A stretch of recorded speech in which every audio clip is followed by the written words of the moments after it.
এই মূর্খ জনগোষ্ঠীরা যখন জাতির নেতা হয় তখন সে চিন্তা করে ইন্টার পাস ডিগ্রি পাস কেন, সাইন করতে পারলেই তো হইল। আপনার স্কুল কমাইতে হবে, কলেজ কমাইতে হবে, বিশ্ববিদ্যালয় কমাইতে হবে, আপনার এই কাঠামো ভাঙতে হবে। একটা রাষ্ট্র পরিচালনা করবার জন্য এত স্কুল কলেজ বিশ্ববিদ্যালয়ের প্রয়োজন নাই। জেনারেশনে ভালো ছাত্র ছিলাম সবাই, আমরা কিন্তু কেউ বাংলাতে ভালো নাম্বার পেতাম না, আমরা ইংরেজিতে বেশি নাম্বার পেতাম। বাংলা ভাষাটা দুর্বোধ্য মনে হতো। এবং এখনো দেখবে, এখনকার জেনারেশনে দেখলাম একই সিচুয়েশন।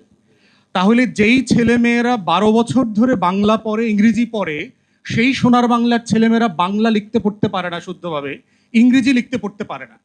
এবং অ্যাজ ইফ নতুন করে আমরা একটা শিক্ষা সংকটে পড়েছি তা না, it has been A crisis.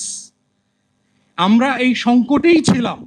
এই সোনার বাংলায় লেখাপড়া ছিল না, এবং ছিল না এই জিনিসটাও আমাদের পলিটিশিয়ানরা বোঝার মতো ছিলেন না, কারণ তারা বস্তি আর চাঁদাবাজির মধ্য দিয়ে তারা পার্লামেন্ট পর্যন্ত গেছেন।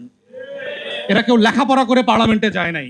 তাহলে এই জাতির ট্র্যাজেডি হচ্ছে একটা মূর্খ generation have been the governors and rulers for generations for last 5 decades।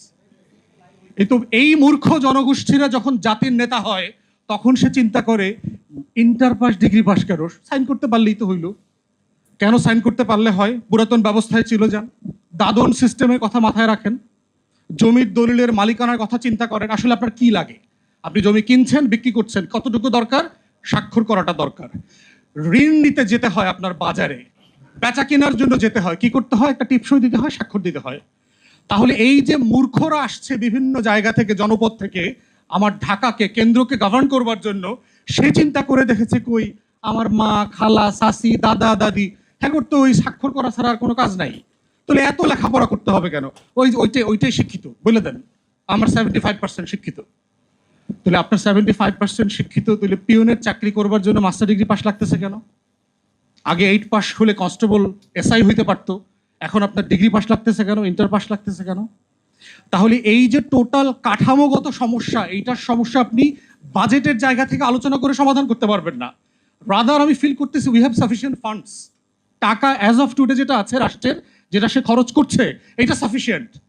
আপনার স্কুল কমাইতে হবে, কলেজ কমাইতে হবে, বিশ্ববিদ্যালয় কমাইতে হবে, আপনার এই কাঠামো ভাঙতে হবে। একটা রাষ্ট্র পরিচালনা করবার জন্য এত স্কুল কলেজ বিশ্ববিদ্যালয়ের প্রয়োজন নাই। আমি যেহেতু নির্বাচন করেছি, আমি প্রত্যেকটা এলাকাতে যেহেতু এক্সটেন্সিভলি দেখতে হয়েছে, প্রাইমারি স্কুলে 50 জন স্টুডেন্ট আছে এইরকম স্কুল আমি খুব কম পাইছি। 50 জন স্টুডেন্ট আছে, কিন্তু পাশেই দেখবেন নুরানি মাদ্রাসা আছে, ফুরকানিয়া মাদ্রাসা আছে, ওই মাদ্রাসায় 200-250 স্টুডেন্ট আছে। এবং বাবা মারা মনে করে যে আমার ছেলে মেয়েটা স্কুলে পড়ার থেকে ওই নুরানি ফুরকানিয়া মাদ্রাসায় পড়লে ভালো হবে। তাহলে আপনি রাষ্ট্র আকারে এমন একটা এডুকেশন সিস্টেম ডেভেলপ করেছেন যার উপরে আপনার গ্রামীণ জনগোষ্ঠীর প্রতি আস্থা নাই। এবং ওই প্রাইমারি স্কুলগুলোর যারা টিচার, তাদের ছেলেমেয়েরা আবার ব্র্যাকের স্কুলে পড়ে, ইংলিশ মিডিয়াম স্কুলে পড়ে। ট্র্যাজেডিটা খেয়াল করছেন? মানে যে ডাক্তার যে হাসপাতালে আপনাকে চিকিৎসা দেয়, সে মরার সময় কিন্তু ওই হাসপাতালে মরে না, ও সিঙ্গাপুরে গিয়ে মরে।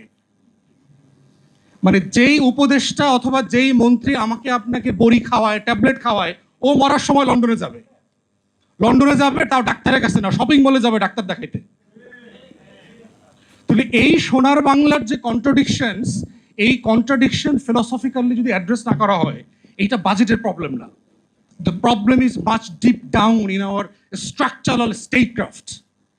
এবং সেই জায়গাতেই হচ্ছে আজকে এখানে মাননীয় কয়েকজন সংসদ সদস্য আছেন, তাদেরকে এই জায়গাগুলোকে অ্যাড্রেস করতে হবে যে রাষ্ট্র আকারে ফাংশন করবার জন্য এই কাঠামো ভাঙতে হবে। সাহস করে বলতে হবে যে আমার দেশের অধিকাংশ কলেজ বিশ্ববিদ্যালয় শাটডাউন করে দিতে হবে, সিম্পলি বন্ধ করে দিতে হবে। কারণ এটার প্রয়োজন নাই, এটার প্রোডাক্টিভিটি নাই।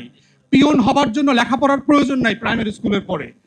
বিজ্ঞানীরা, গবেষকরা সবাই বলেছে আমরা আমাদের জীবনে যা শিখি এটা মোস্টলি 14-15 বছর বয়সের ভিতরে শিখে ফেলি। আপনারা সবাই আপনাদের জীবনে আজকে তাকায় দেখবেন, আপনি সারাদিন যা করেন 15-16 বছর বয়সের পরে যা শিখছেন ওগুলো দিয়ে করেন না, যা করেন তার আগের সময়টা দিয়ে করেন। তাহলে আসলে আমি রাষ্ট্র আকারে কি শিখাইতে চাই? 3টা মৌলিক জিনিসকে সামনে রেখে আমার কাঠামো মেরামত করতে হবে। একটা হচ্ছে রাষ্ট্রের এডুকেশনের একটা নলেজ পার্ট থাকতে হবে, যে এই রাষ্ট্র আমাকে আপনার সমাজ, আমার পরিবার, আমার চারপাশ, আমার ইতিহাস, আমার অ্যানথ্রোপোলজি সম্পর্কে আমাকে শিখাবে, যে আমি আসলে কে, কোত্থেকে আমার এই জাতিসত্তার বিকাশ হয়েছে। এই নলেজ পার্ট। সেকেন্ড হচ্ছে স্কিল পার্ট, যে আমি একজন নাগরিক আকারে ফাংশনাল হবার জন্য আমার কিছু জিনিস জানতে হবে, আমার 4-5টা ভাষা জানতে হবে, আমাকে 4-5টা কাজ জানতে হবে, আমাকে বেসিক কমিউনিকেশন জানতে হবে। থার্ড হচ্ছে ethics, morality, what can be done and cannot be done.